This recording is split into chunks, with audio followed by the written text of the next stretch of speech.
Bonjour les amis, nouvelle vidéo aujourd'hui pour retrouver Olive qui va nous faire des révélations qui peut nous mettre tous fous de rage en apprenant cela, mais c'est malheureusement la triste réalité aujourd'hui en France. Mais juste avant de l'écouter, comme d'habitude, n'oubliez pas de vous abonner, le pouce, le commentaire, le partage, le boost de la vidéo. On écoute Olive et on en parle juste après. De malade. Aujourd'hui, vous avez des politiques qui sont au Festival de Cannes, en train de monter les marches, en train de faire les débiles. Eh bien, on a ces révélations sur les aides. Vous savez, ces fameuses aides pour le carburant, enfin, si on peut appeler ça des aides, moi j'appelle ça de la merde. Déjà, je vous le dis très honnêtement, je comprends absolument pas pourquoi les corporations ont accepté qu'on leur crache à la gueule comme ça. Je vous le dis très honnêtement, avec beaucoup de cœur. Eh bien, on apprend que ces aides du gouvernement, donc c'était 20 centimes en avril et 35 centimes en mai. Eh ben, ils ont rien touché. Aucune aide. Ils ont touché zéro. Les aides, il n'y a rien du tout qui a été versé par le gouvernement. Pendant ce temps-là, vous avez Macron qui fait le con à l'étranger, qui continue de voyager avec notre argent, parce que c'est notre argent qui fait qu'il peut continuer de voyager. Vous avez tous ces pitres qui font les gogoles là au Festival de Cannes. Et en fait, la plateforme, elle est pas prête. Non, la plateforme, elle est pas prête pour les aides de merde. Ouais, la plateforme pour les aides de merde, elle est pas prête. Non, elle est pas prête. Du coup, ils ont strictement rien versé du tout.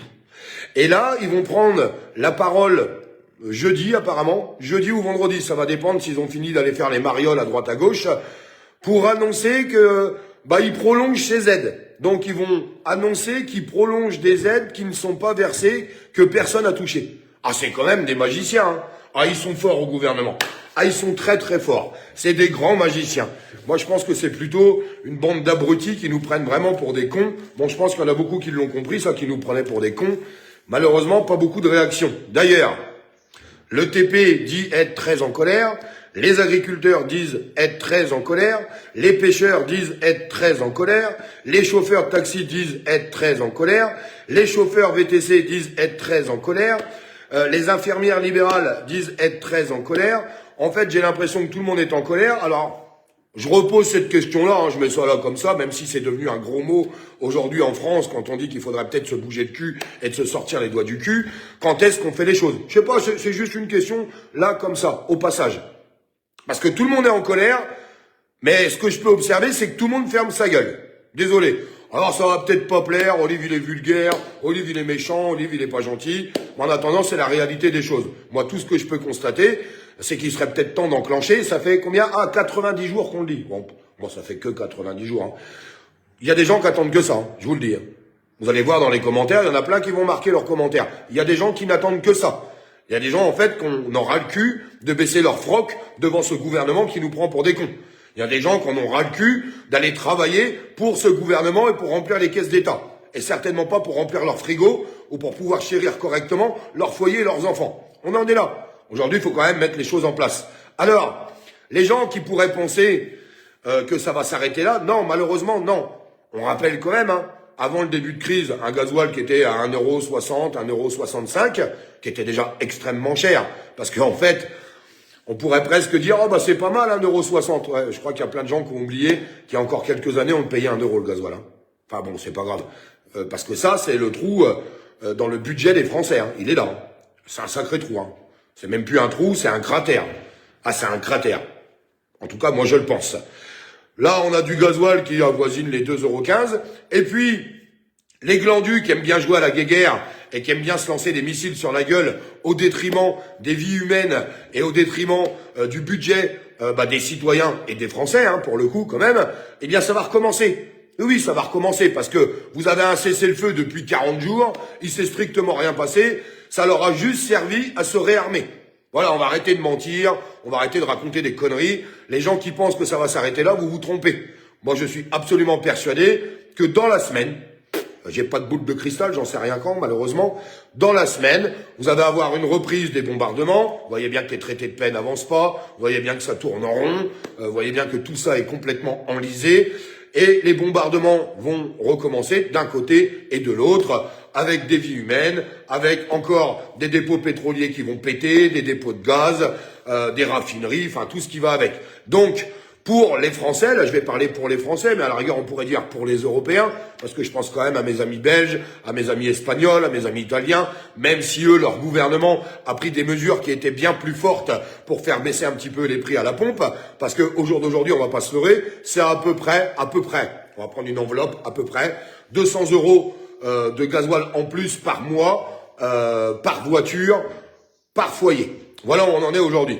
Donc les gens qui étaient déjà pris à la gorge, parce que je le répète, on parle jamais d'eux, c'est les oubliés du système, on en est là, sont dans une merde encore plus terrible, et vous verrez, les prix vont encore exploser, là dans la semaine.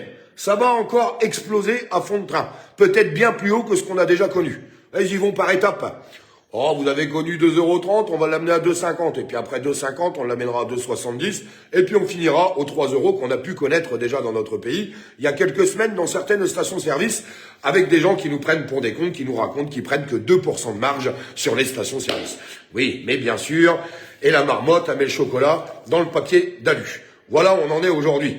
Donc, peut-être qu'un jour, on aura une réaction de toutes ces corporations qui diront « Ah bah tiens, peut-être qu'il serait peut-être temps qu'on fasse tous les choses ensemble », même si je vous soutiens à 100%, je vous le dis. Je vous soutiens, mais au bout d'un moment, ça serait bien qu'on transforme la colère en action. Je vous le dis très honnêtement. Et puis pour les blaireaux qui diront encore « ils veulent encore foutre la merde, ils veulent encore faire des actions », bah si t'aimes bien te faire emmancher par ce gouvernement, c'est ton problème, mais viens pas casser les couilles aux gens qui voudraient que ça bouge un petit peu et qu'on leur rentre un petit peu plus dans la gueule. Parce que je pense qu'il serait peut-être temps qu'on leur rentre dans la gueule. Parce que de toute façon, nos politiques, eux, sont pas capables de le faire. Il suffit de regarder l'opposition. Ils font quoi? Ils font rien. Comme d'habitude. Ils font strictement rien. Non, parce que moi, si je faisais partie d'un grand parti d'opposition aujourd'hui, ça ferait longtemps que pour commencer, comme le gouvernement se fout de la gueule des Français et continue de les plumer, j'aurais déjà au minimum posé une motion de censure pour faire tomber le Premier ministre et tous ses ministres, c'est-à-dire tous ces blaireaux qui se foutent de notre gueule et qui sont en ce moment, chacun leur tour, au Festival de Cannes en train de monter les marches sur le tapis rouge. Pourquoi vous avez fait du cinéma? Oui, remarque, vous me direz, vous avez vraiment votre place, parce que du cinéma, qu'est-ce que vous pouvez en faire? Ça, c'est ce qu'on peut constater aujourd'hui dans notre pays. Moi, tout ce que je peux constater, c'est que les gens sont dans la merde, mais qu'il se passe plus rien, et ça me fout vraiment les boules. Quand j'entends les pays qui nous entendent dire, les Français, ils ont plus rien dans le calbut. Ah non, ils ont décidé de tout accepter, tout le monde ferme sa gueule.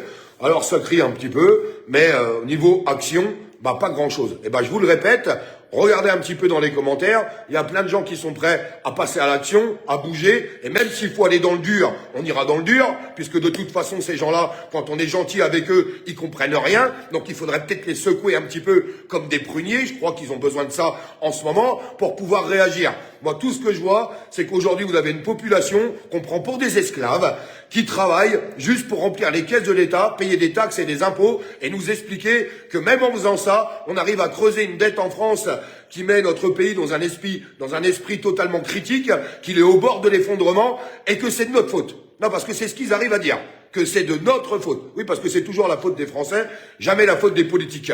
Alors, vous savez, au bout d'un moment, faut pas trop s'étonner qu'il y a des gens qui ont un réel dégoût à travers des élections et qui se disent qu'ils n'ont plus envie de voter. Même si, je le répète, je continuerai d'aller voter, mais ça serait bien qu'on ait quelque chose qui sorte d'un peu mieux, avec un mec qui serait capable de mettre un gros coup de pied au cul à toute cette bande de connards qui nous prennent pour des cons et pour des esclaves en permanence, et qu'on ait un réel changement, avec une politique du changement. Et là, je peux vous assurer que si demain, vous avez un candidat qui est capable de rassembler tout ça avec une vraie politique du changement, peut-être que les gens reprendront le chemin des urnes. La vérité, en fait, elle est là. Malheureusement, cher Olive Olive, les élections ne servent strictement à rien. Souvenez-vous de cette phrase de Coluche. Si voter serait important, cela ferait bien longtemps qu'il l'aurait interdit. Il n'y aura pas de projet, il n'y aura pas d'homme providentiel à la prochaine présidentielle.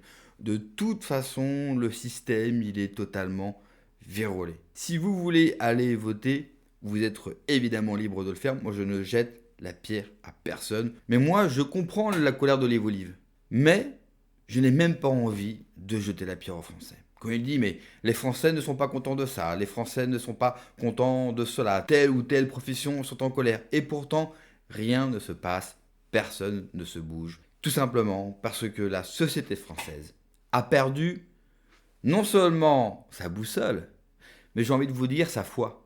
Au sens propre comme au sens littéral. Que voulez-vous demander à des gens qui n'ont plus de colonne vertébrale ?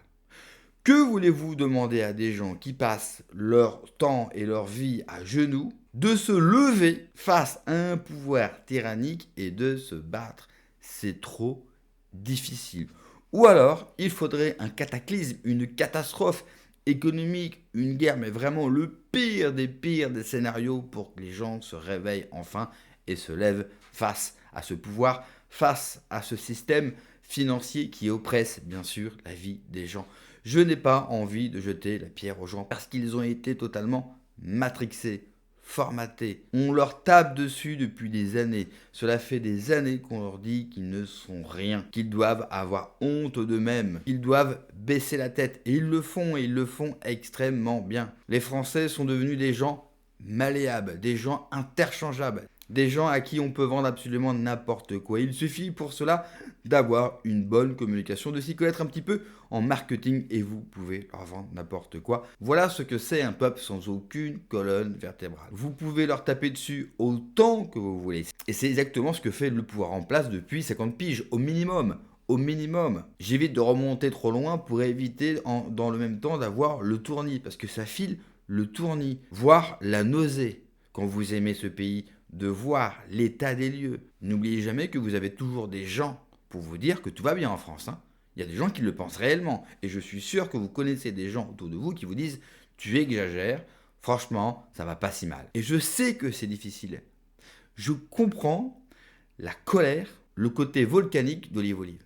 Je le comprends.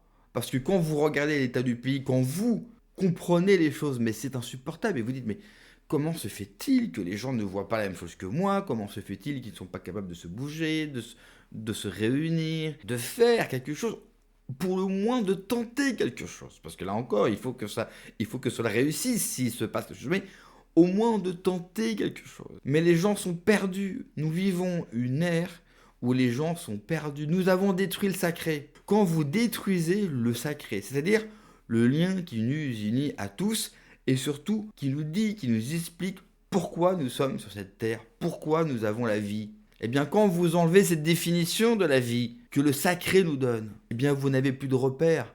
Et aujourd'hui, qu'est-ce que vous voyez quand vous rencontrez les gens, quand vous les croisez dans la rue, quand vous les croisez quand vous faites vos courses ? Des zombies. Nous vivons l'ère des zombies. Et le propre d'un zombie, c'est de n'avoir aucune conscience. Et comment voulez-vous que ces gens sans conscience, qui ne s'interrogent sur rien, se soulèvent tout d'un coup pour leur propre intérêt, pour leur propre nation, c'est-à-dire leur histoire, leur identité, leur Dieu. Merci d'avoir regardé la vidéo les amis, n'oubliez pas comme d'habitude de vous abonner, le pouce, le commentaire, le partage, le boost de la vidéo. Prenez soin de vous, que Dieu vous protège. Allez, ciao.